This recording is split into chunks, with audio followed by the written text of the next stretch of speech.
mga igsoon. Nako rin nakita nga video no. Makita nato no nga grabing duulan na nato sa kanang katapusan kay ano. Ang mga alagad sa demonyo ning lihok na ug makita nimo grabe na ang kadautan sa mga tao. Makita po nato no daghan na kayong katalagman nga nahitabo sa atong kalibutan. Kanos apabata mo lihok kung kailan ba huli na ang tanan. Naasa ulahi ang pagsisisi mga igsoon mga karon lihok na samtang naapatay panahon. Ipakita na ko ninyo ang video no kung grabe na gyud ang mga tao, ang demonyo na gyud ang ilang gihimo nga Ginoo. Sumo ni ang video no. Legit ba to? Ang dami na nagtatag sa akin. But look at this.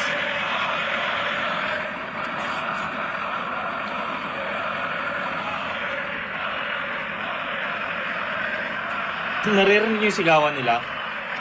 Tsaka yung banner na yan. Based doon sa isang vid na napanood ko. Wait lang ha. Hanapin ko. Yung sinisigaw daw ng tao ay Latin. Ang ibig sabihin ay sabi daw doon na Hear us, O Lucifer, and arise from the abyss. Take our souls. Yun daw yung sinasabi ng mga tao. Alam mo anong drone ba to? AI ba to? Not sure. Dami na nagtag sa atin dito. Kaya ko ito nakita. They're shouting! Bro! Nagsisigawan. So makita jud nato sa video no nga ang mga tao ning layo na gyud pag-ayo sa Ginoo.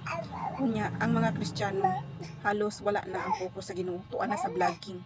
Kay ngano gi tuyo ka na sa demonyo nga makakwarta ta sa vlogging kay para maningkamot ta og ayo para makakwarta mo dato.